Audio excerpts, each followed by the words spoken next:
Ba ba ba ba ba. Da da da. Singing into the microphone. Are we on? We're online, yes. Oh, okay.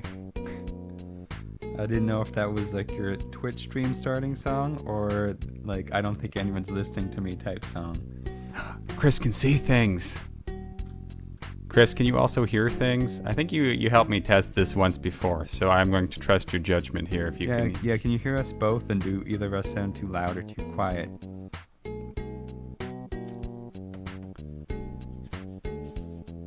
There's a delay, right? Oh, there's a huge delay. Oh, good. Oh, nice. Yay. You're a rock star, Chris. All right, we're going to give about 2 or 3 minutes to let everyone settle in, and then we'll get started after that. So I'm just going to walk around a little bit. Whoop, whoop, whoop, whoop, whoop. I'll check who's in the chat. Man, we actually lost people from the chat when we started. That's dumb. Maybe they'll come back. Maybe they thought our voices sounded weird. Boop, boop, boop, boop, boop. Oh yeah, we're down to 3. We'll give it a couple minutes. I said 9, and it's not even 9 yet. Maybe people are struggling with time zones too. Yeah, I'm gonna check. No, I made a point Eastern Standard Time, so we will see. Then again, people may just not pay attention.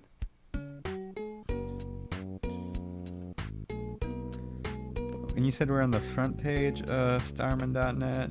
Yes, that should give us literally dozens of hits. Dozens. Ooh, nice animated GIF. Yeah, we got some people coming on now. Dozens and dozens of hits on the front page of starman.net. How did you make that animated GIF? You can in SNES 9X. This is a quick tutorial for all you folks out there. You can just do video capture, and then you can use a program called VDub. I think it's just VEEDUB to make it into an animated GIF or GIF, depending on whatever you like to call it, really easily, like 10 seconds. It's not a problem at all. I highly recommend it. I like it. Because I'm glad as the internet, we just decided altogether that we were going to embrace animated GIFs again after shunning them in the early 2000s. The great GIF wars of the early 2000s. Okay. So how many people we got here? We got 4 or 5. Okay. I'm expecting a couple other people, so I'm just going to give it a minute. Is your friend Mr. Tenda coming? I don't know, I should harass him. And go on Slack and be like, Mr. Tenda, why aren't you here? Twitch commencing now.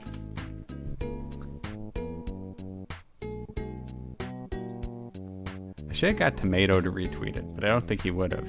Well, maybe I'll do it now.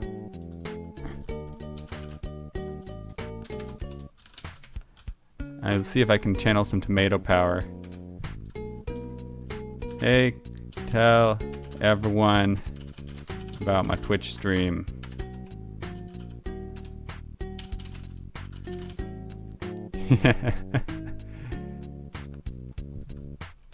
Evie Brent can eat things.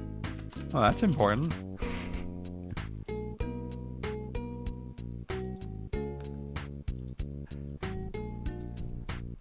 Actually, I guess it's just E. Brent, not E.B. Brent. I've never said that out loud before. I've only ever chatted with him online. No, I'm pretty sure it's E. Brent.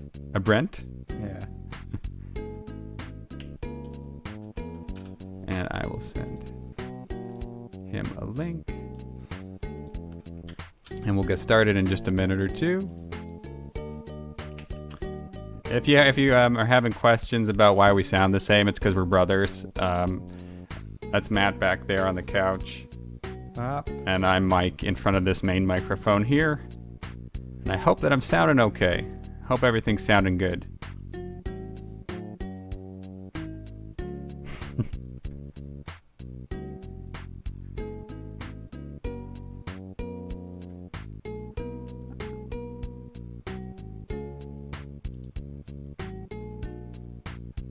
Cool. Apparently we're sounding good, and you say it E-Brent, which I probably could have assumed, but I'd like to have some fun with it.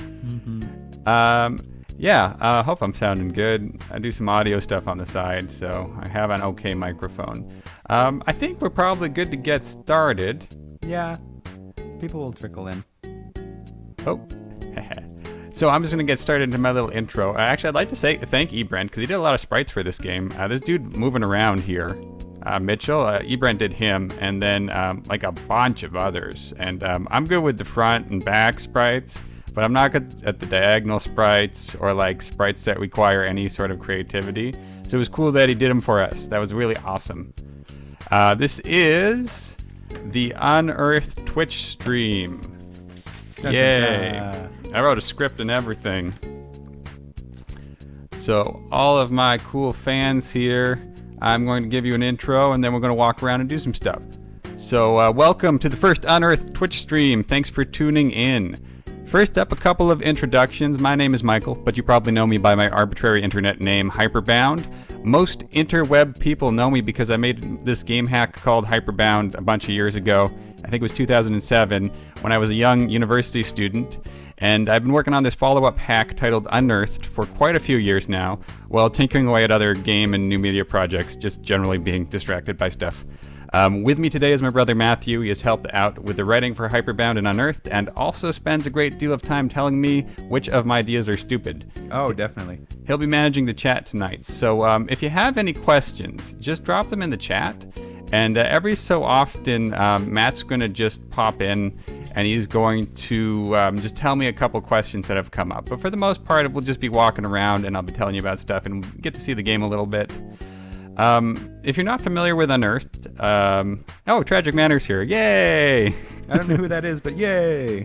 Tragic was very kind and got this put up on the starman.net main page. So that's nice. Oh, great, thanks. So for those of you who are unfamiliar with Unearthed, it is a game project that I am making using hacking software and the Super Nintendo game EarthBound. Despite being within EarthBound, it's not like a straight-up hack of it like, I know, EarthBound Uncensored or the My Little Pony hack or whatever. This is a completely new game that shares a lot of EarthBound's game mechanics.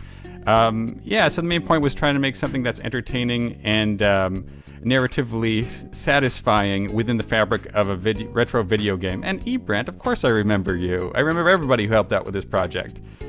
The plot of Unearthed is a simple one that borrows elements from Labyrinth and Cave Story and Fraggle Rock through a series of unlikely events. This guy, Mitchell,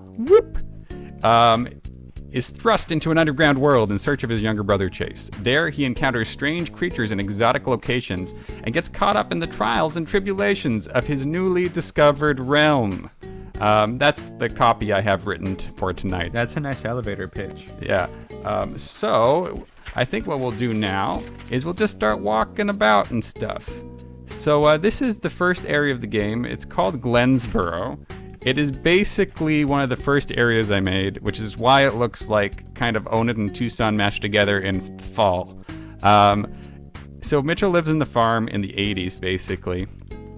And he has a pretty quiet lifestyle, kind of watches cartoons, helps out with his chores and stuff, and lives in this kind of idyllic video game farming community that probably doesn't exist so much anymore in real life, but does in our imaginations. So this kind of shows off some of the early sprite work for Unearthed. You can kind of see I did some pumpkins and stuff down here, and just did some simple edits around. There's no NPCs in the game world yet. It's mostly just environment and some vital NPCs, which you'll see later on. There's also some basic hacks, like I'll just show you right now. We have the run patch implemented, and we have a few other cool combat hacks that I'll show you later. But for the most part, it kind of works like EarthBound does. Now, one of the first things we're going to do is just put on some basic equipment. I kind of beefed up Mitchell. He's about 5th level now.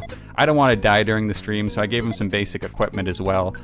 I should point out that pretty much, actually no, 100% of the items in this game are new. I mean, some of them are obvious reskins of old EarthBound content, but they all have different names and unique item descriptions and stuff.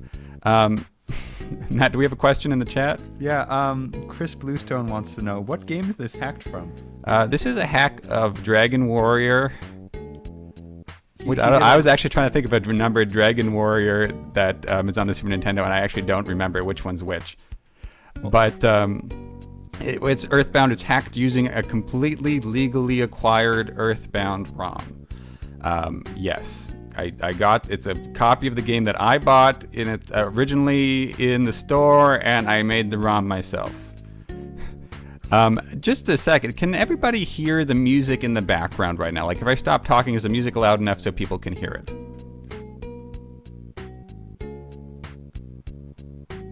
Let me know, because basically, not all of the areas that we're exploring today, but a lot of them have new music, and it was made by mostly by Dolly's Clock on Twitter, but also by a few other contributors on, actually Dolly's Clock's on the Starman.net forums too, but mostly by the people on the Starman.net forums. And this is a quiet song, so it is going to be a little bit of quiet, a little quieter compared to everything else, but it's a cool song. Yeah, it seems like they can hear it okay, it's just a little quiet, but we don't want it to be too loud anyway. Okay. So, without further ado, we are actually going to go into the underworld portion of the game where stuff is actually happening. So this little house here is how you get underground originally. Basically, Mitchell's little brother finds this hole in the ground and just falls right on in, and Mitchell, being the responsible young adult, not even young adult, I don't even know, he's like 14 or 15. I think he's younger than that. He's a tween, I believe. He's a video game tween who looks like they're like 15 or 16 and acts like they're 17 or 18. Well, I mean, we were talking about how, well, you mentioned like this type of setting doesn't really exist anymore. That's because it's set in the 80s. And so I think kids had a little bit of a longer leash back then too as well, to go on adventures outside. I guess so, yeah. This area is called Rocky Slalom. So basically this is how Mitchell first descends into the underworld. He follows some clues down and sees that his brother has made his way down here. And actually, it looks like he didn't go down on his own. He was abducted by something. So what it's going to look like now is that we're just kind of going through a cool little EarthBound dungeon, and you're going to see some enemies pop up.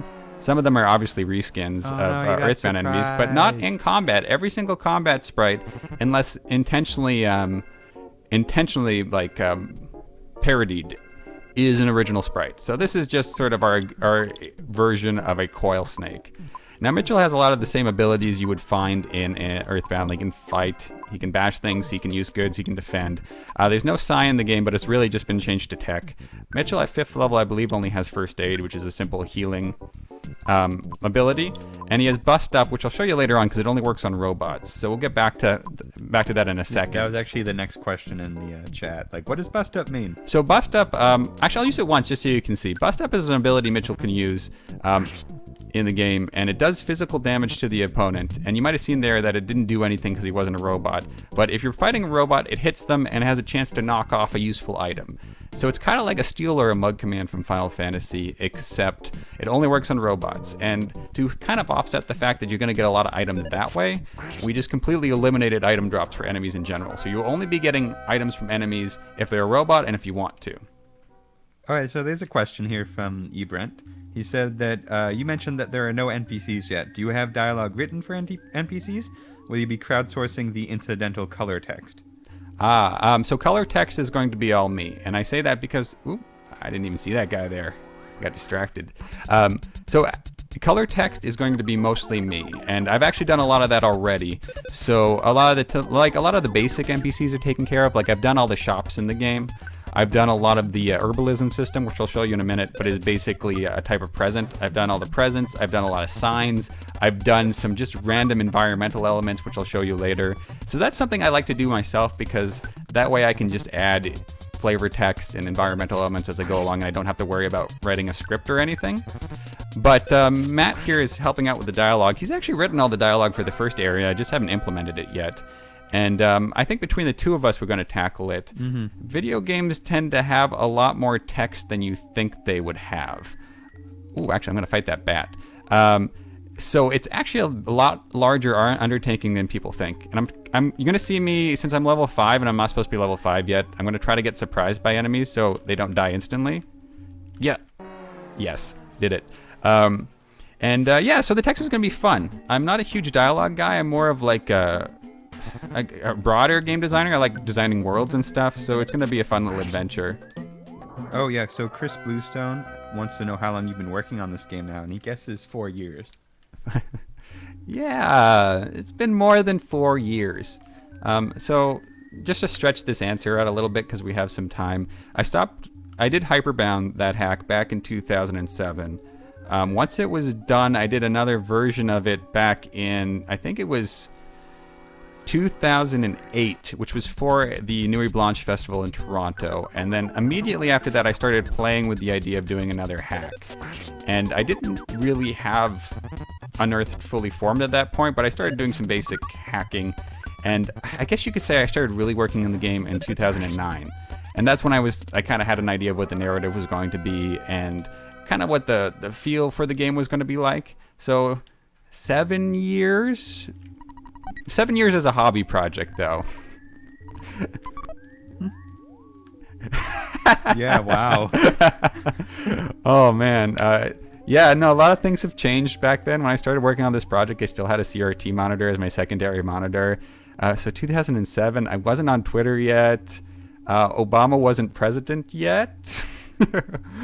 So there's been a lot of changes in the world. God. Yeah, I know, it's a long time. But I would like to stress that this is not the only thing I've been doing since then. So it's been very much a hobby project. I've been doing a lot of other stuff. And yeah, just kind of been slowly working away on it. So here's a good example of the herbalism system in the game. So you'll see a lot of plants like this that are kind of just growing in random corners of the underworld, and you can kind of go up to them, and Mitchell will make a little comment on them. He'll be like, oh, this is horsetail. Chewing on it is supposed to be good for you. My dad used to give it to me when I had an upset stomach. And you pick it, and then you get the item. And you'll notice that once you get the item, the plant is still there, but it just looks like it's been sheared off. And if you check it, you'll be just like, oh, we should just leave it. And at certain points in the game, and after certain triggers are set, plants will actually regrow. So these are sort of renewable sources of items for you throughout the game. Now, since there's only 2 characters in the game, one of the things I wanted to do was make item drops very, very optional and very, very obvious. So the cool thing about herbalism is that you know what the item's going to be before you pick it up, and you have the option not to take it. It's not going to go anywhere. I tried to get surprised, and then I surprised him. So that's always fun. And how many people we got on the chat right now, Matt? I just want to kind of. I think we have 11. Oh, 11. I said I'd be happy if we got 10, so that's cool. Now I'm just going to kind of go down again, down this low rope, which I'm having a little trouble with. Okay, here we go. And I'm just going to kind of fight my way through the next area. We already did not a coil snake. These guys, I think it was a bull snake is their name. A fight with these guys. So I'm just going to kind of mercilessly slaughter them so we can move on to the next spot. So usually at this point there'd be a boss here, but I have the boss made. I just haven't made an overworld encounter for it, and that's one of the things I'm going to be working on next for the game, doing little set pieces here and there. And basically those require just a little bit of, not coding really, but like hotspots and triggers and event flags and stuff. It's a little bit time consuming, but it's nothing kind of out of control. Oh, bugs. So Ebrant wants to know if this like regrowing mechanic. Sorry, he wants to know if you're setting up things to encourage revisiting the same areas again to make the regrowing mechanic useful. Yes, actually. So I think we all know in the standard JRPG setup, you basically visit a bunch of areas, you don't come back to them until later in the game when you have to retrieve some random item. There's a little bit of that in this game, where you backtrack to areas that you've been to before, and in that case you get some items again. Also, I mean, I feel like just exploring the world is a lot of fun. Sorry, I'm having some controller difficulties. Okay, there we go. So exploring the world is a lot of fun, and I wanted to really encourage that for the player. So it's nice that they can explore it once and then explore it again to sort of retrieve goodies a second time. And also, like, sometimes some plants you can only find through herbalism. So you might just make the extra trip just for the herbs. So this area here is called the Sanctuary. There's a few of these in the underworld, and I haven't implemented the sprite yet, but basically you talk to the tree, and it's going to heal you up completely. And then these mole guys are basically one of the species that lives underground, and they're talking moles, and they basically just want to sell you things. So I'm going to buy a few things from this guy just as insurance if something in the stream goes downhill. So we're going to buy some herbs, and then we're going to just stockpile them a bit just in case something goes wrong. And I'd like to point out there are still some bugs in this game. Like right now you can probably see the HBPP windows poking through the text window. And that's just something I haven't worked out yet. And you're going to see some tile errors here and there. You're going to see some enemy balance issues. I just like to remind you all, we're not really even in the beta yet. So there's going to be a lot of little things that still need to be fixed.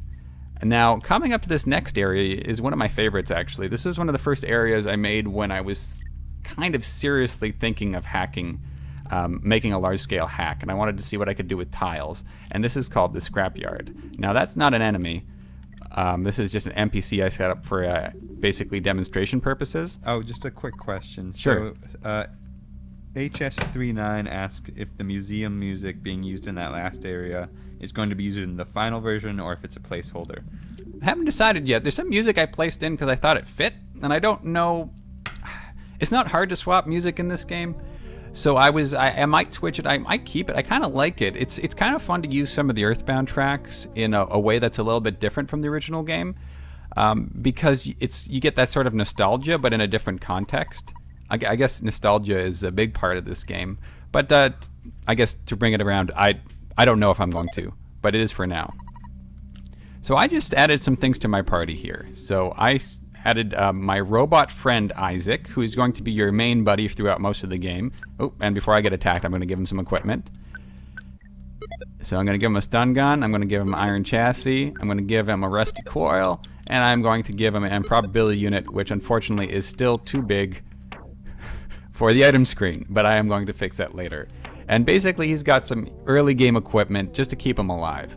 Now Isaac is a robot who can learn enemy abilities, so I just started him off just for fun. Oh, I got to go through status with just a simple ice ability. But as we go through this area, you're going to see him learning some new abilities from enemies. This was a blue magic system that I got a lot of help from the Starman.net community making, and you're not going to see it against the dust bunnies, but we'll definitely fight some other stuff.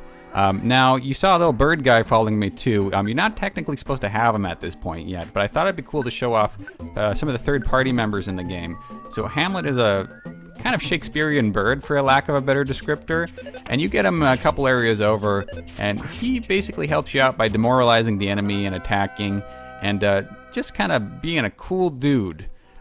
Throughout the game, you're going to collect a lot of third-party members. I think there's 4 in total, and you'll have the option to swap them in and out. And unlike the third-party members, or I guess not third-party members, but the non-controllable NPCs in EarthBound, I've actually configured these guys so they gain a power boost halfway through the game, so they're going to be pretty useful throughout. Actually, Hamlet's probably going to be a little OP when he actually ends up hitting an enemy a little bit later on. I must have got the garbage can earlier. Yeah, but he usually just does funky stuff like fluttering his feathers. So I'm going to see if I can trigger a specific encounter here. And I'm looking for an extension cord that wants to strangle me. That's what I want to fight. Oh yeah, you still got the EarthBound enemy swapping thing going. Yeah, pretty much. Oop. Okay, so I guess we can fight this mouse if we want to. Ah, no. We've got a door up there, so you can use that. So, Oh, look, that sprite. yeah, these are cool sprites. So, a lot of them were made by Messianic, and a lot of them were made by a 4-member called Artemis, and then several numbers whose name I can't remember. I can't remember what the numbers are. But, yeah, a lot of these sprites are really, really high quality, which is cool because I can't make battle sprites. I'm really, really bad at it. So I managed to get people to contribute to the project in a variety of different ways, and just make some really cool battle sprites. Of course, the things I want to spawn are not spawning now. Use the door. The door up there is actually supposed to be blocked right now. If I go there, I will get slaughtered because that's one of the areas you come back to later in the game. Oh, yeah, I know that. And I would just basically get like missiles shot at me. So you can see that Hamlet just did a little attack there that lowered the enemy's attack, and that's kind of what a lot of these third-party members are going to do. They're going to do things that kind of help you.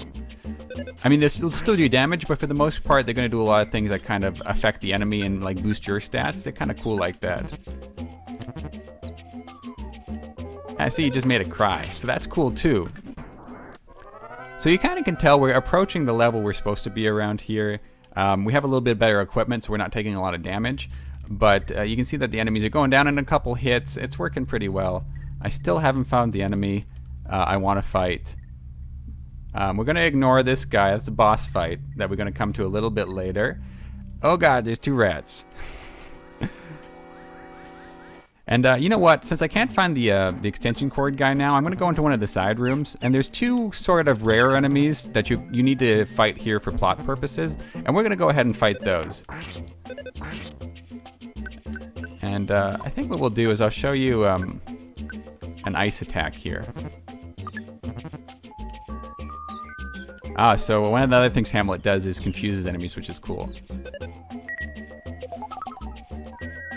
Oh, and by the way, I nerfed the heck out of freeze in this game. Yeah, I remember you mentioning that. And it just does way too much damage. I just found that you couldn't even, like, you wouldn't be able to learn it till late in the game because enemies have to use it on you first. So if I had it just on by default, you were either getting wrecked or just wrecking every single enemy with it. So let's go in this side room. Oh, no, there's the extension cord guy. Okay, I'm going to... What am I going to do? Okay, I'm just going to fight him. I'm going to fight him. Pew. On my safe state beforehand. Boop. So this is a shameless plug. So this is cool. So I'm going to get Mitchell to bust him up. And then I'm going to get Isaac to defend. Oh, perfect. So Isaac is learning this attack as it happens.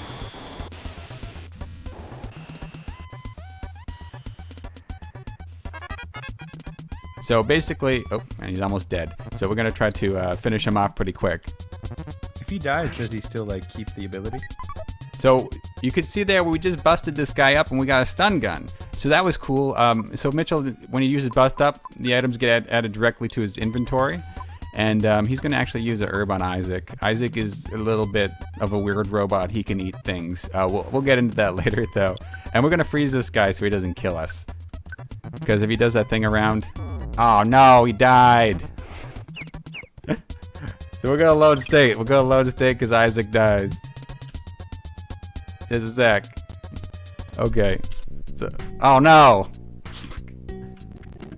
Oh, fast forward. So I thought I saved state and I didn't. So we're gonna go back and I'm just gonna speed through and we're gonna get back to that spot lickety split. Now would be a good time for any questions you might have. Yeah, I'll Not take necessarily about the game, about anything in general. About Mike's personal life. Yeah, it'll only take me about a minute to get back here.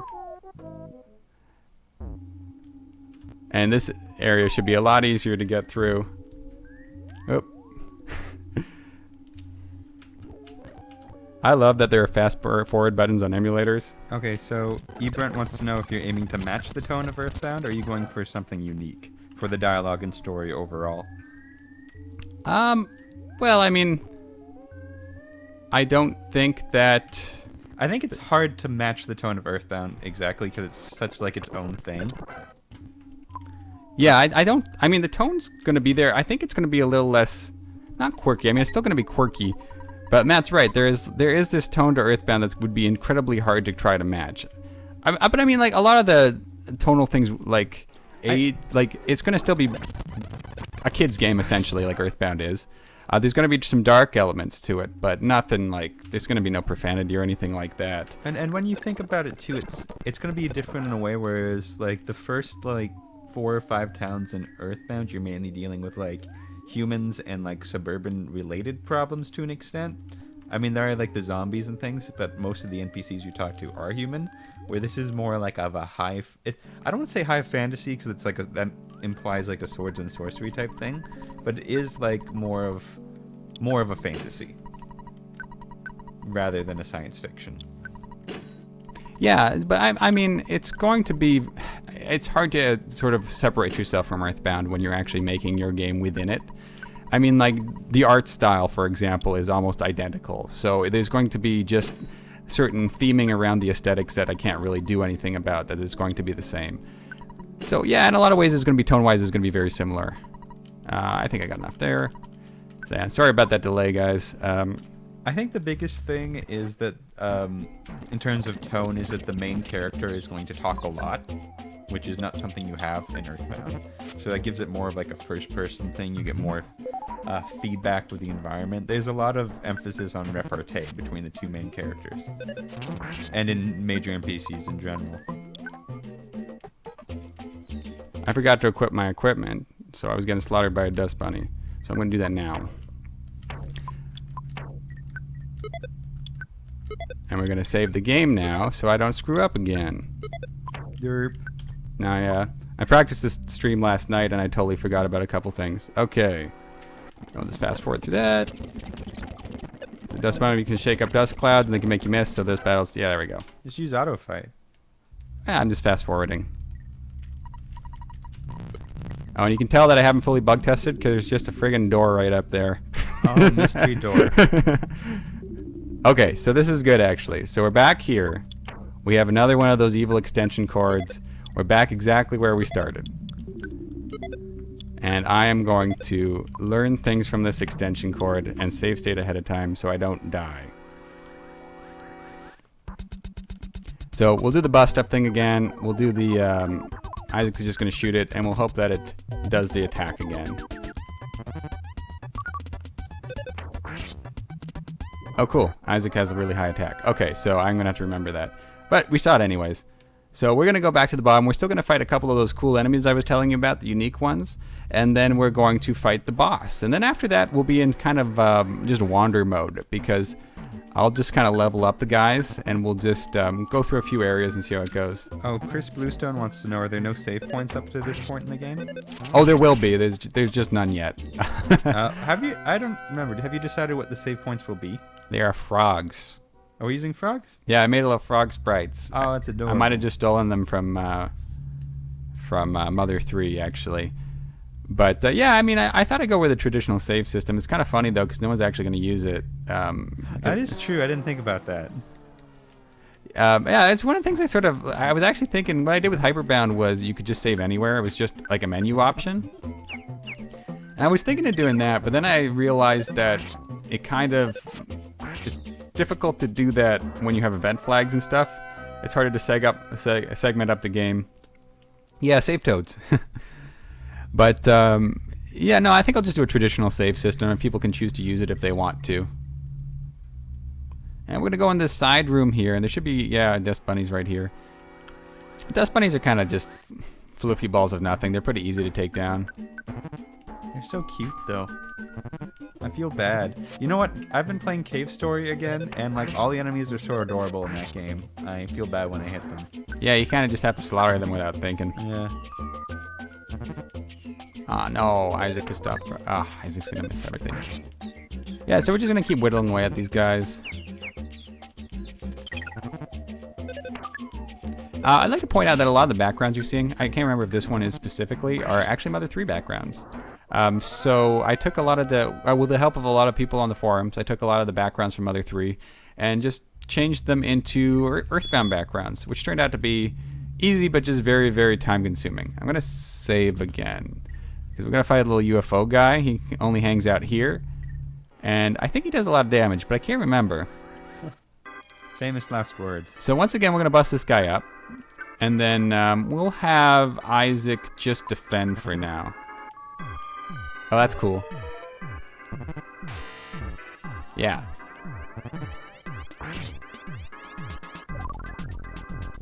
So the lift stabilizer is just a key item. It's for plot purposes, so we can't actually use it for anything, but it's cool. We got it now, and now we're just going to go to town on this guy.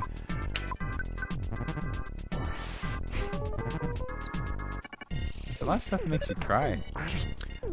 There's actually only two things. Oh, you're just gonna get lucky? we got unlucky with it. Oh, okay, Mike, you got the question you've been waiting for. So when is Unearthed coming out? Okay, I specifically asked that no one pose that question to me because I have no clue. I think you see this with a lot of projects. Oh, cool, we're gonna learn this one too. Boop, boop, boop.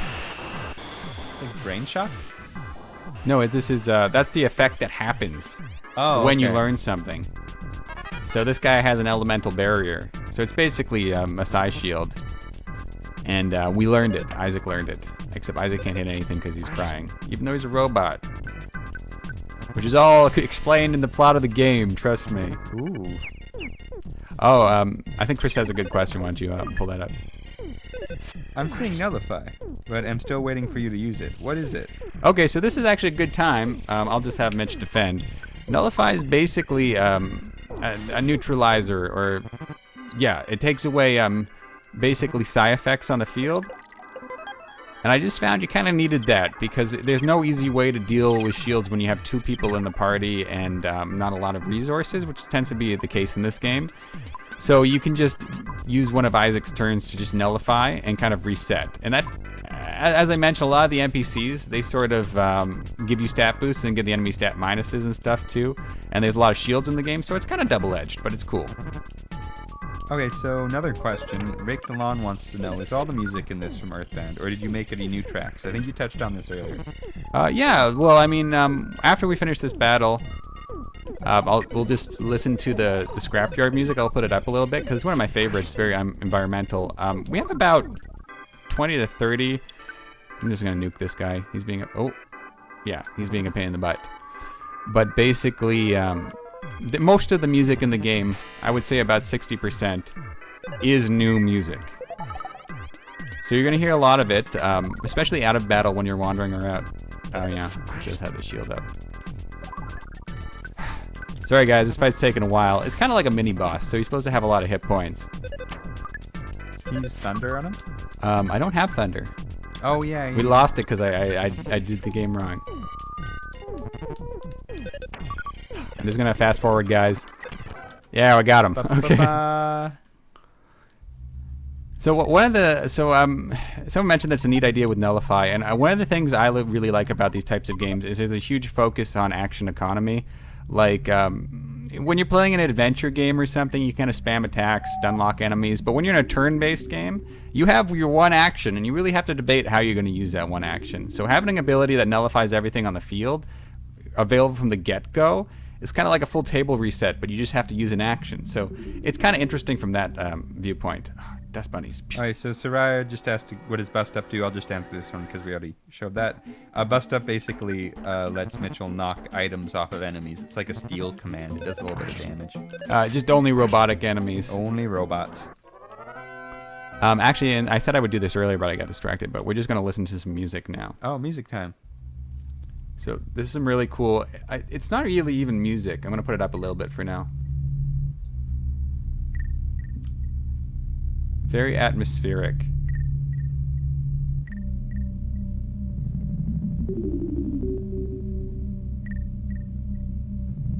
If I had to compare it to something, I think actually when I was requesting a track for this, I'm going to put it back down for now, I said that I wanted it a little bit like Secret of Evermore, which is one of my favorite games. Ooh, I like that one too.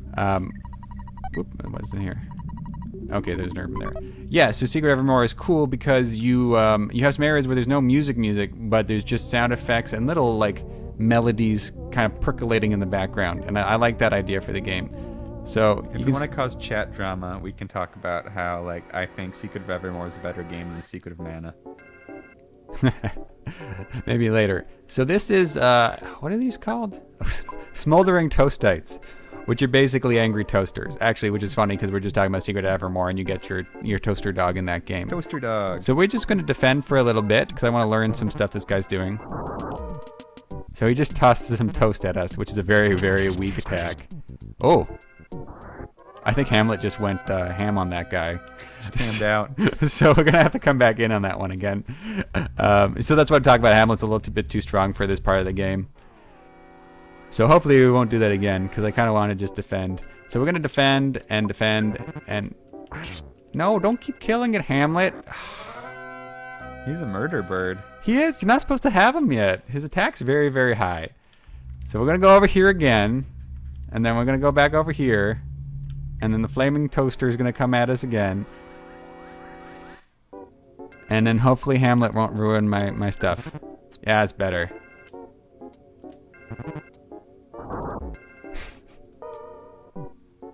I don't know where this guy's getting toast underground. Come to think of it. Yeah, that's actually a good question. So we're going to defend again.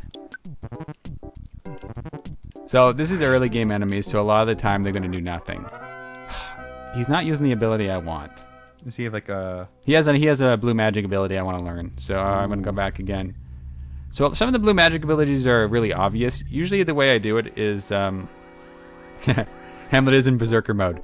So the way I usually do it is you can get an ability early from an enemy if you're really patient. So there'll be like a 1 in 4 chance this guy is going to use his ability, and you might not see it. But then maybe like in a zone or two, there'll be a lot of enemies that use it. So here it is right here.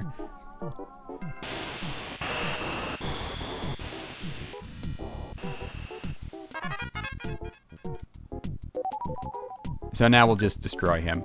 So basically, you'll get most of the abilities in the game naturally. Ooh, this is another one, I think. Oh no, he's gonna murder us. So someone, Soraya 13 asked, who's the villain of Unearthed?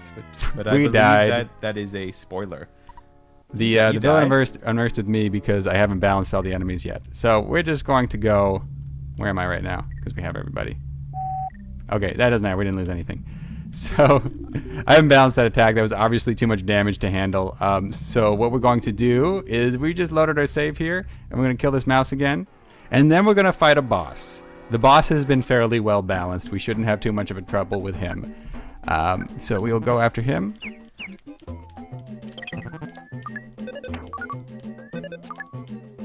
And I might put the music up a bit for the boss because it is a new music track and it is really, really, really cool, and I like it a lot. Oh man, everyone's missing. Oh, there we go. It is a very tiny mouse.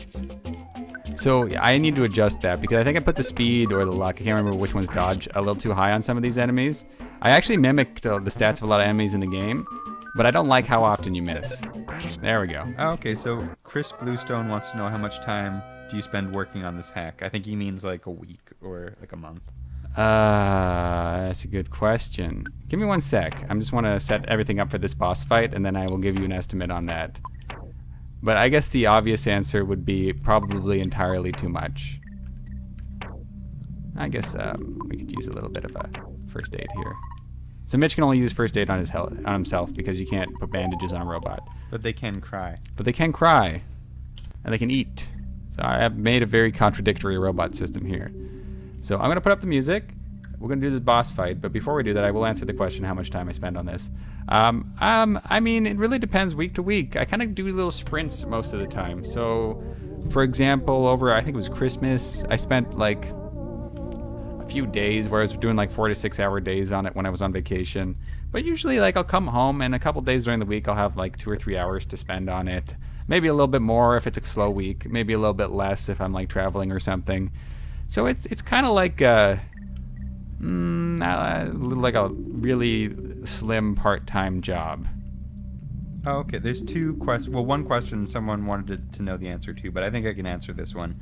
So Soraya and Rake the Lawn want to know if Unearthed is connected to EarthBound in any way, and the answer is no. There's some nods. There's some nods there. Yeah, there's some nods, obviously, because it's in the same system, but it's not a sequel, it's not a prequel, it's not set in the same world, it's not even set in the same decade. Oh, and I'd just like to thank Tomato right now. He gave me a retweet. So I don't know how many of you guys came here because Tomato gave you the heads up, but that was really sweet of him. Yeah, I think we're over a dozen now. Yeah, a dozen, all the internet. So I'd like just to add, there's a lot of nods to EarthBound. There's actually some bonus content that is from EarthBound, but there's no continuity with EarthBound. It's not set in the same universe. Anyways, this is an enemy that usually blocks your way and usually is a little bit more aggressive than this, but I just set him up as a random, sort of a static encounter. So we're going to go up to him. And he's the first real boss of the game. You fight one earlier, but it's really easy. So I believe Messianic did this sprite, and it's really, really cool robot sprite. It is super detailed. This background's a Mother 3 background, and before we do anything, I'm just going to listen to this music because it's really cool. I'm going to crank it up just a sec. Ah, Mr. Tent is here.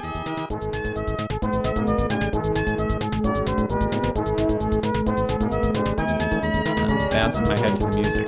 Yes.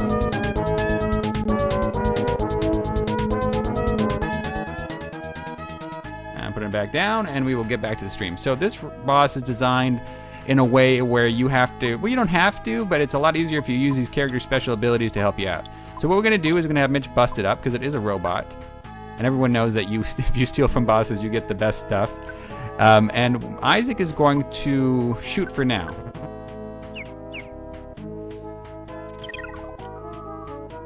Oh, so I didn't. Dang it. So he put up his deflector shield. There's only like a 1 in 4 chance he'll do that in the first round. So Isaac's going to take some damage there. You learned a new ability, though. Yeah, that's cool. Cool.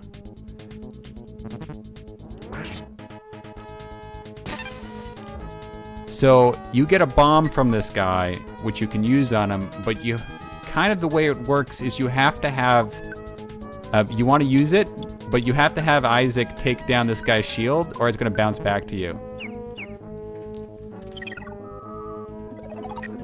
So as you can see, he just put it up again. He does the nullification protocols, and the bomb's going to go off. So, I mean, it did a big chunk of his life, so that's kind of cool. And now we're just going to kind of try to take it down. I don't think Mitchell has any cool abilities yet, so we will go to Isaac, and we will use attack, I think. Oh, so Woodmanish wants to know if you're creating this game using Coil Snake and other Earthbound ROM hacking tools. So, yeah. Yes. Okay, I'm going to get up on a soapbox right now. So, use Coil Snake. This is really easy to do with Coil Snake. So this went a little faster, this boss fight, because Hamlet did some damage as well, and I knew exactly what to do to take down the shields and throw the bomb and all that. So that was kind of cool, though. But yeah, use Coil Snake. J-Hack is a great tool. Was a great tool about like 4 or 5 years ago, but Coil Snake is going to make your life a lot easier in a lot of ways. Pretty much everything I do now is in Coil Snake. What I'll use PK Hack or J-Hack for is usually just opening it up, using it to look at some obvious stuff like ability addresses and other things like that, and then closing it and not actually doing any editing with it, because it is very, very unstable. It will break your ROM and you'll make you cry. Oh my gosh, there's a crab. So that guy doesn't usually spawn there, but that was kind of funny. So we're in the next zone now. Oh, so Soraya wanted to know if you're going to do any other hacks of Earthbound. Yeah, he's got a lot on his plate right now. This has been taking me years, but I have ideas for hacks, but I mean, I really need to finish this first. I don't want to be... I don't want to get too... I already have side projects that are not Earthbound hacks. Like, I do some pen and paper design, and I do some just random new media projects, but I don't really want to overextend myself. I think one of the biggest traps you can fall into with game design is working on too many different projects. Or promising release dates for games is another trap you can fall into. Oh, Ebrand has a follow-up question to the one asked previously. He says, like, wasn't this project started before Coil Snake was even released? Yes. Yes, it was. And just give me 1 second. I'm going to level up and do some stuff really quick. So this strange beast over here is going to give us some XP. It's not going to register as XP. I'm just setting levels. And we're going to go and we're going to equip some stronger equipment just so I don't die. So Platinum Vest on him and a Sojourn Band. So you can see our defenses are ridiculous, but our offenses are pretty okay still, so we shouldn't be blowing through everything. And more cool music here. We'll listen to that for a second. I'll answer Brent's question while we jam out. So yeah, it was started before Coil Snake came about, but it was... What was I doing back there? It was map making, and basically I had to back up the ROM every hour, every couple hours I would back up the ROM and just make sure nothing broke. And even then there was a lot of dangers associated with hacking the ROM. Like, it was just sometimes stuff would corrupt. So what I ended up doing was sort of just decompiling it, taking parts out of it and planting them in a Coil Snake file. And that way I just took pieces of what I had done that was already done and incorporated into the new game. And I'm going to put the volume back down. Ooh, Mr. Tenda's impressed. He says he hadn't realized how far along things were coming. Mr. Tenda, I'm super cool dude, you know that. Things are moving along super fast. Here we have a note. And basically the idea, without giving away too much plot, is there was a human being underground a long time ago, and he was sort of an adventurous fellow, and he left journal pages. So when you enter new areas, you can read this guy's journal pages to give you an idea of what's in the areas. So you see it, and you can choose to read or ignore it. We'll read it. And he'll just sort of talk in a little bit of an old-timey way and describe what's in the cavern. But he's usually very aggravated because, like most fantasy settings, nothing down here makes sense. So this is the bird people cavern. So he's like, why are the bird people underground? They can't fly anywhere. It doesn't make any dang sense. And the bird people are weird. There's not a lot of bird people NPCs that I have set up. But they basically have a very specific speech pattern. Oh, God. Yeah, I remember that. Which is going to be fun to write. And by fun, I mean horrifying, but I've committed to it at this point. Oh, yeah. And this is a bit of a riff off of the Lost Underworld. We changed the palette. I added some buildings. These are kind of like roosts for the bird people. And this guy is going to charge at me if I get close to him. Oh, he might be afraid of me now that I'm level 30. Okay, so what kind of, what is it used to determine when you're strong enough? Is it just a level thing? I think it's I did the enemy configuration a while ago. I think it's level, and they have an option in the configuration if they run. So, it's just like a true-false. Like, if something's higher level, does it run? Yes or no? I was wondering if it was that or a stat total thing, but that makes more sense. So you can see I have some signs set up here, just nothing fancy. So, I mean, he's underground, and so he knows that these signs mean shops and stuff. So we're going to go in here, and the bird people shop. Oh yeah, so I did some of the stuff here. They speak in iambic pentameter, which is Shakespeare talk. Which is Shakespeare talk, for lack of a better term. So Mitchell he's like, can you just speak normal? And Grell is another race that we sort of allude to in this area, but you don't actually see him until a little bit later on in the game. So we're going to see if we can buy Mitchell a better weapon, because he's not doing enough damage. So we'll buy him an iron adze. If you haven't realized already, the weapons for Mitchell are mostly shovels. Or shovel-like tools.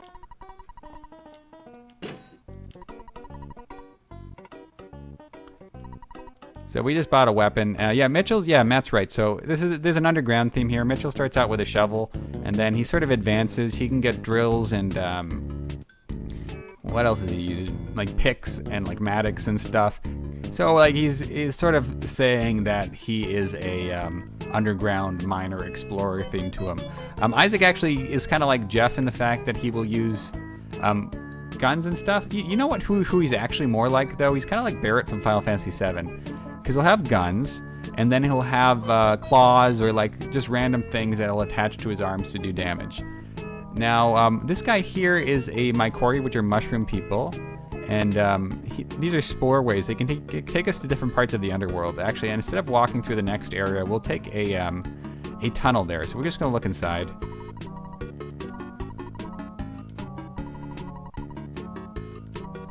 Oh, someone just mentioned off the cuff that Mitchell's a talking protagonist, and that's interesting for a game like this. Yes, actually, that's one of the things I did want to shift. With two characters, I thought it'd be funny if they talked to each other a lot. And Mitchell is sort of like, he's sort of a little bit like a standard protagonist in a game. Actually, you know what? I'm not going to leave yet. Just a sec. But he's a little bit more sarcastic. And I wanted him to express his motivations to the player. Isaac is kind of like a... he's kind of like a foil. He's a foil, yeah. So I think if you go on TV tropes...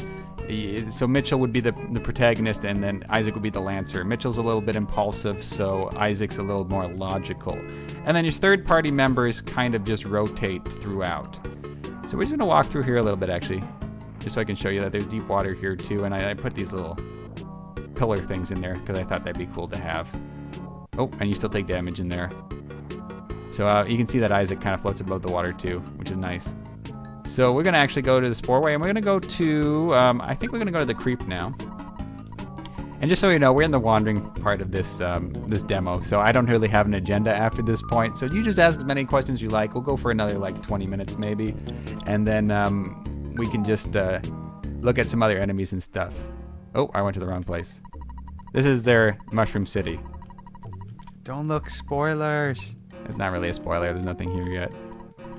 So I meant to actually go to... what is it? I think the creep would be a good place to go. The creep is sort of like the main hub area for the game. Whoop! So eBrent wants to know if we're going to see all of the party members now. No, unfortunately not in this demo. Oh, actually... No, not in this demo. Sorry. I thought I could do it and then I can't. Yeah, they all work. They all wander around behind you, but I just haven't set up an easy way for them to get added to the party outside of the beta test room. Anyways, this is sort of the creep. This is one of the hub areas in the game. So you can see there's a lot of herbs you can gather. There's going to be some vendors over here. They kind of set up shop in the middle. I sort of just nicked the Stonehenge sprites, I guess environmental elements from EarthBound. And yeah, this is kind of the center point of the game's world. So you can spend a lot of time going through here, and you'll just be able to pick up random things that look like a little more herbalism type stuff. You can just grab them. The mushrooms, they actually grow back on your own, but you don't see where they were. And we're going to go, I think we're going to go, what's a good way to go? Let's go up here. We'll go to the crystal mines. The crystal mines are a fun area. So the crystal mines are where some of the first conflict in the game happens. And they're kind of, I believe, up this way. I made this map a long time ago. Oh gosh, there's moths and things. So this is a raging moth. And we're gonna fight it. Yeah. Chris Bluestone just asks, like, the hub world. Did you refer to that as the hub world? The hub area, I guess. So it's kind of like a crossroads. It connects with a lot of different places. Yeah, pretty much. It's there's about the place we were before was called the Boating Sea. That's where the birdmen live. That's to the west. If you go northwest, it's the Mole Town. If you go north, it's the Crystal Mines, which is where we're heading right now. And if you go east, it's the Grell City, which is kind of a standard town zone. That would be probably the main town zone in the game. And then if you go to the southeast, there's no areas, but there's a couple NPCs down there that you will be going back to a few points during the game. I'm going to see if I can get this rude tuber. Oh, yeah. I like this guy's background. That's why I want to fight him. So this is another Mother 3 background. It matches this guy real good. And we're going to fight him again. Haha. So once again, more backgrounds, more enemies and stuff. We're blowing through them because we're way too high level. But we're having a little bit of fun with it. And then we're going to go to the crystal mines. The crystal mines are a dangerous zone. Super scary. Lots of pointy things. And I had a lot of fun with this tile set. It's very dark and very purple. So this is not the crystal mines quite yet. It's based on the volcano caves, right? From the underworld? No, I can't remember. This is the town that's around the crystal mines. And it's kind of spooky glow-in-the-dark feel to it. That's kind of very 1980s in itself. Yeah. It's like everything's going to be neon. And then the crystal mines themselves are over here. And if I had to compare it to a zone in EarthBound, it's kind of like... Oh, actually, this is cool music, too. Let's jam out to this for a sec.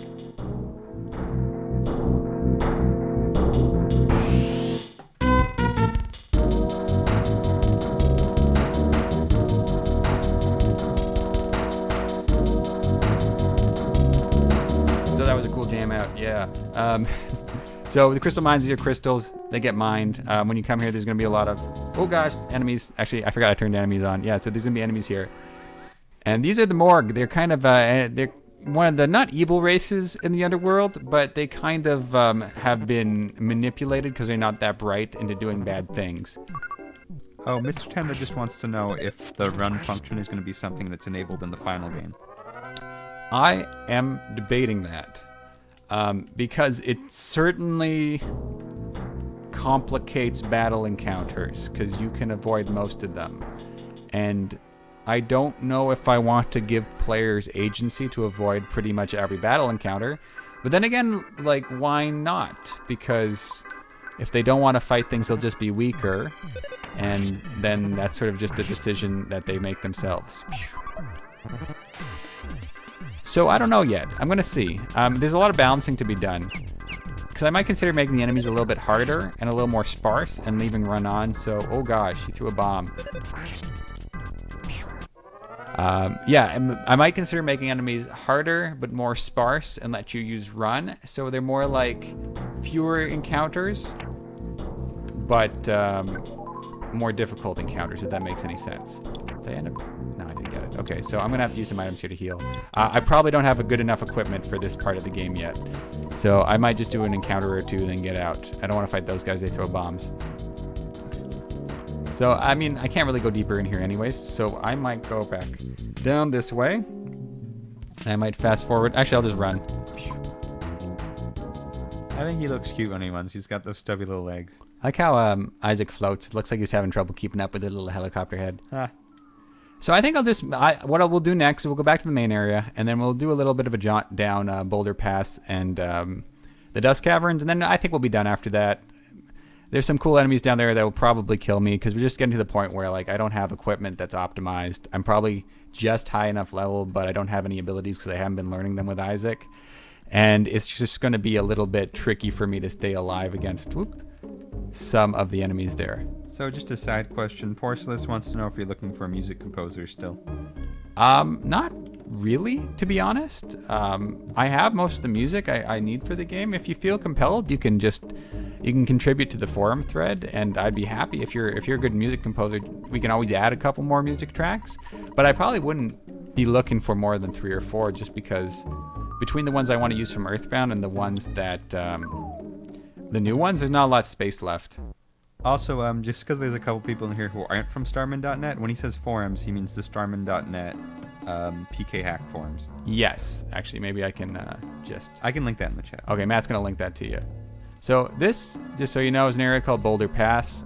This is where the moles are basically hanging out, and they're going to be fighting the Morgue. The Morgue was one of those violent creatures we saw earlier, and they sort of are driving them back into...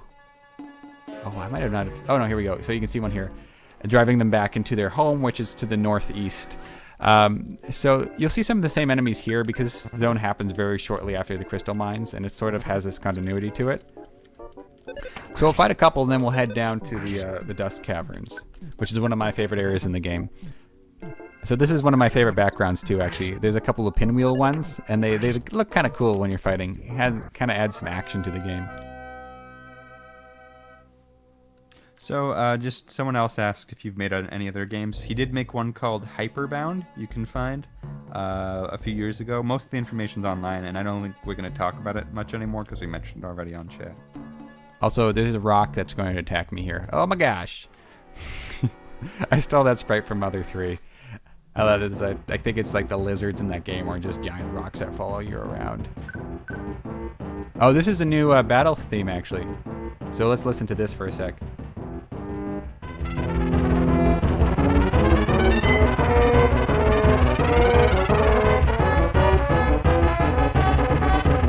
I like it because it's very chaotic with the horns. It's very much like a very complicated battle. So we're just going to just hack through this guy. Brent wants to know when HyperBound 2 is coming out. You know, I had a lot of people asking me about HyperBound 2. And first of all, I don't know if you guys have ever like made a game where like, I don't know if you're an artist, you like draw something, you make something, you sculpt something, whatever. But you look back at it a few years later and you're like, oh man, what was I on? Not that I dislike HyperBound, but like I wouldn't make that same game again if I had the choice. I'd make a completely different one. So I don't really have a desire to make a sequel to it.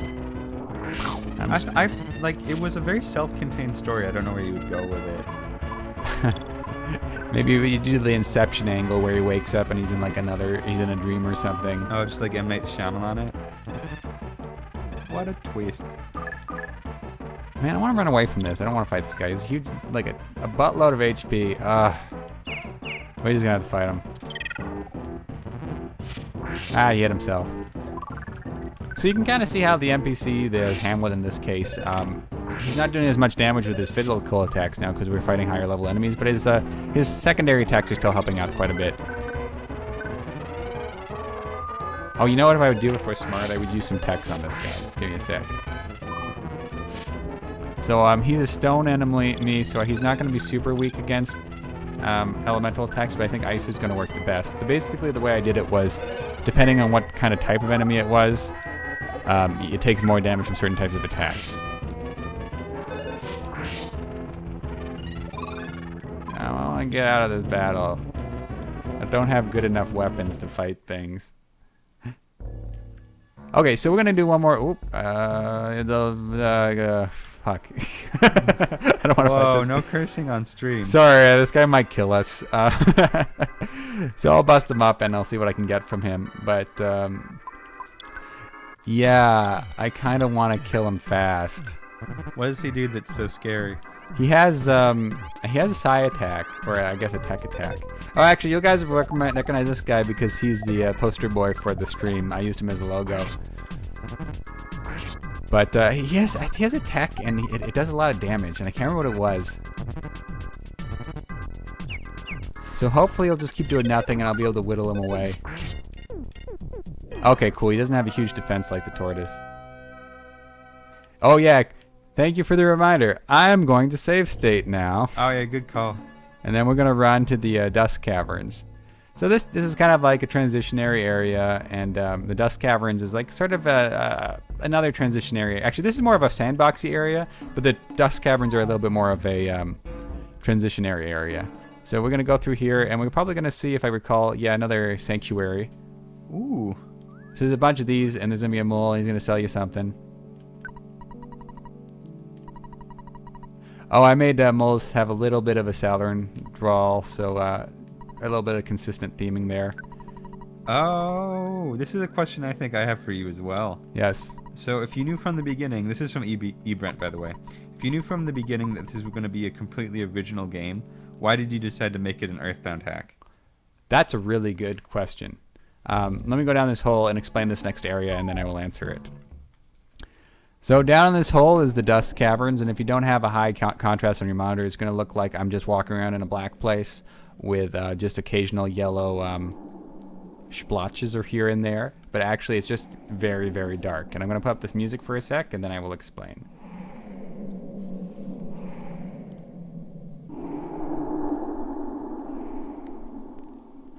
So once again, very environmental in nature.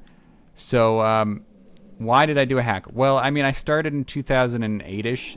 Back then, I don't think there was a game tool that someone like me, who does not have a huge programming background, could make a game like this, of this scale, without coding. Like, I don't know how to code that well. Like, I can do CC script stuff, which is Coral Snake's language.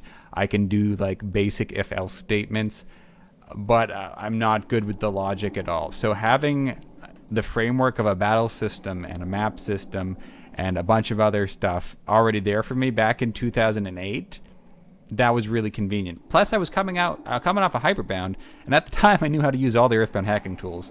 They're completely different now, but it was a fairly easy transition for me to do that.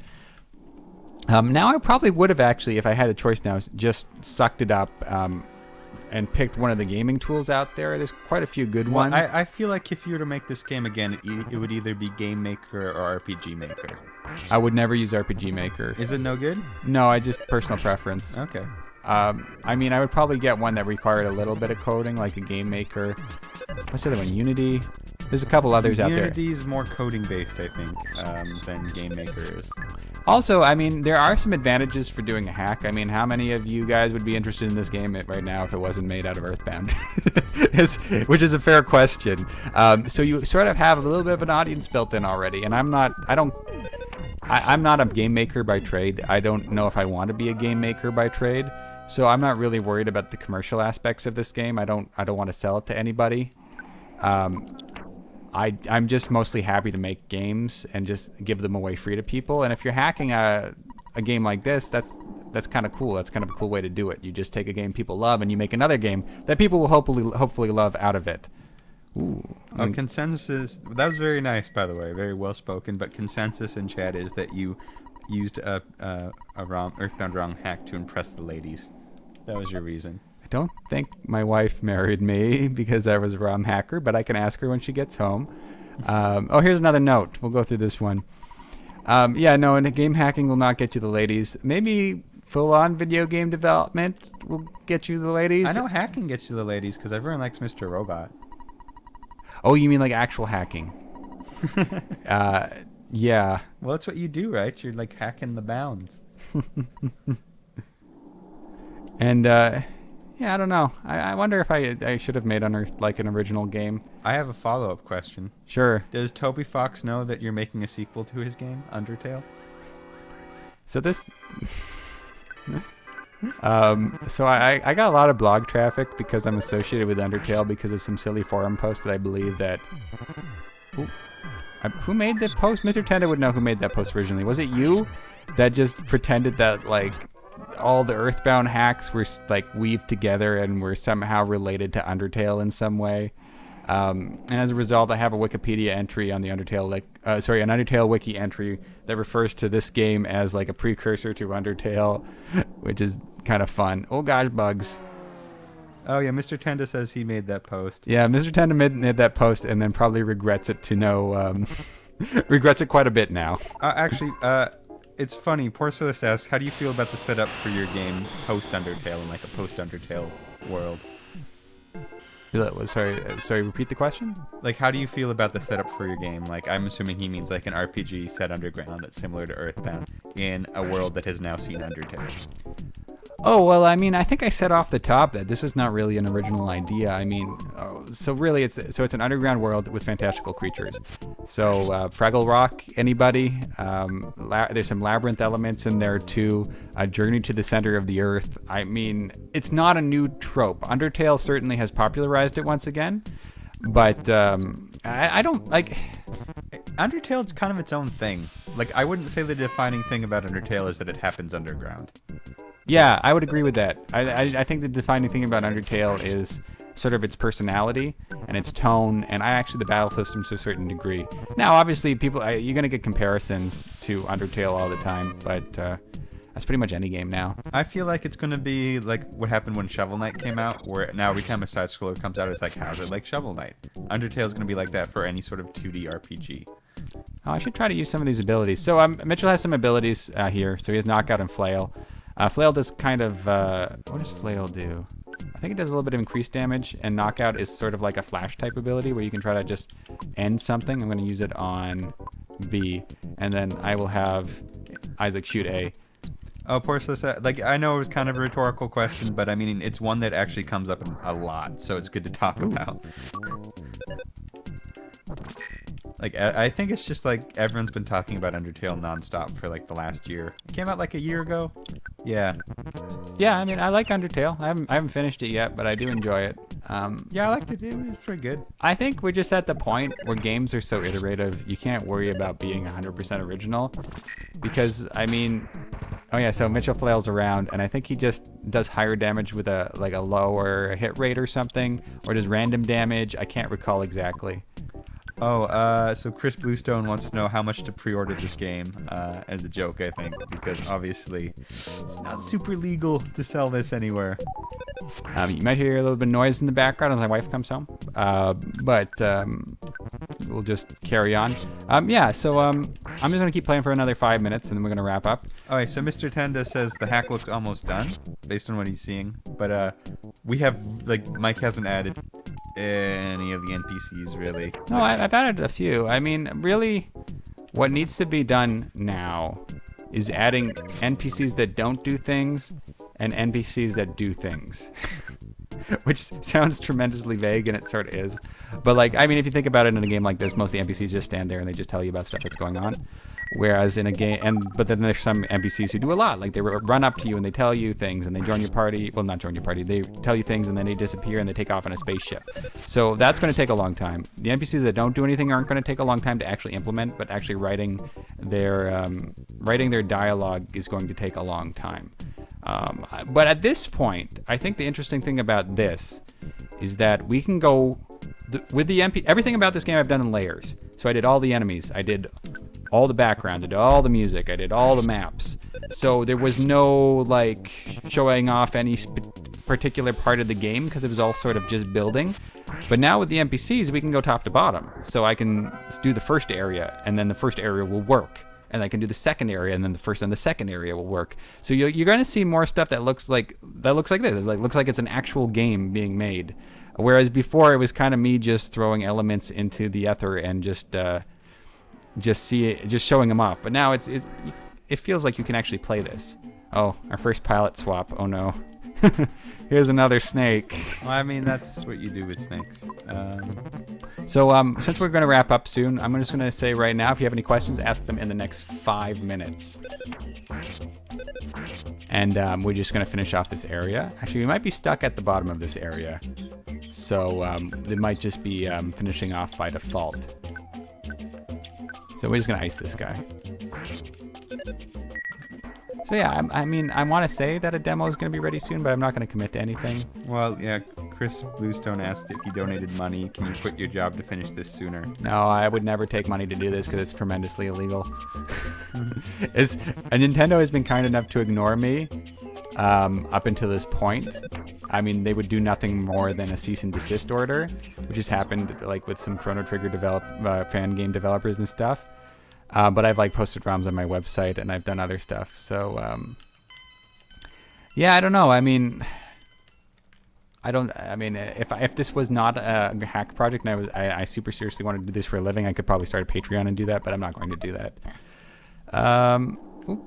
So we'll just go up here and we're going to run through this last area here and then we'll be pretty much done. Also, I'm very hesitant about, even as someone who would be receiving money in that instance, I'm very hesitant towards quick Kickstarters and Patreons and stuff. I just have Mighty Number 9, and I'm really disappointed after backing that, and I don't want to and I just know that taking money for a game just complicates things immensely. Yeah, Mighty Number 9. So guess what, guys? We're stuck down here. There's supposed to be an NPC here that sends you down over this cliff and into the next area, but I actually have not implemented it yet. So we're just going to run around this maypole thing here. And we're going to answer a couple more questions, and then we will be done. So, last questions, anybody? I know there's a lag on the chat, so I will just keep talking while I await questions. Keep talking, running in circles. Everything's dandy. Yeah, Square Enix does clamp down on their intellectual property, I think, a lot more aggressively. Nintendo actually is surprisingly lax. I mean, Fangamer has taught us nothing. They're very choosy about how they enforce their copyright. They don't care about merchandising as much. They don't really care about game hacking as much. They will only really care if you start making really large scale games that are not hacks or mods. And I think most companies are like that. I think too, like Nintendo's a very insular company in a lot of ways, so they don't really care what's going on in the outside world quite as much, or isn't influenced by it. Okay, so if there's no more questions... Oh, Mr. Tenda wants to know, where can I go to learn more about this game? I was just about to do the wrap-up, Mr. Tenda. So, basically, if you want to learn more about this game, I have a website. It's www.theworldissquare.com. You can also just type Unearthed Game Hack into Google, and I'm sure this will come up. Don't confuse me with the band The World is Square. We both sort of became things at the same time, and they're higher in the Google rankings than I. You can also go to my Twitter account. It's @WorldIsSquare, and you can follow me there. I will post occasionally upon that. And you can go to the Starman.net forums, which I believe is starman.net/forums, or just go to starman.net and click the forums tag, and you can learn more information there. If you ever have a question about this game, I will respond to you on Twitter and I will answer in the forums. I am more than happy to answer a question. And yes, Ebrent, I do my own web development. My previous career was that of a graphic designer and web designer. And I also do my own graphic design, my own web design, and my own audio stuff. So I do like to do those sort of multimedia projects on the side. So that's it, actually. I'm going to probably stop streaming for now. And then if you have any questions, I'll just hang around in the chat and answer them over the next little while. But thank you for joining me today. I actually have a little extra here, which is basically what I said. Oh, yeah, and if you want to follow Matt, he's at Matt Ian Torno on Twitter. Ooh, I'll bring that up. And I don't do quite as much exciting game stuff, but I still tweet. I've been told I'm hilarious. Thanks for joining us tonight, and I really appreciate all the support for the project. I'm not quite sure when the whole thing will be finished, but I'm confident it will happen sometime before the heat death of the universe. Thank you, and good night. Stream is going to stop right now. Bye.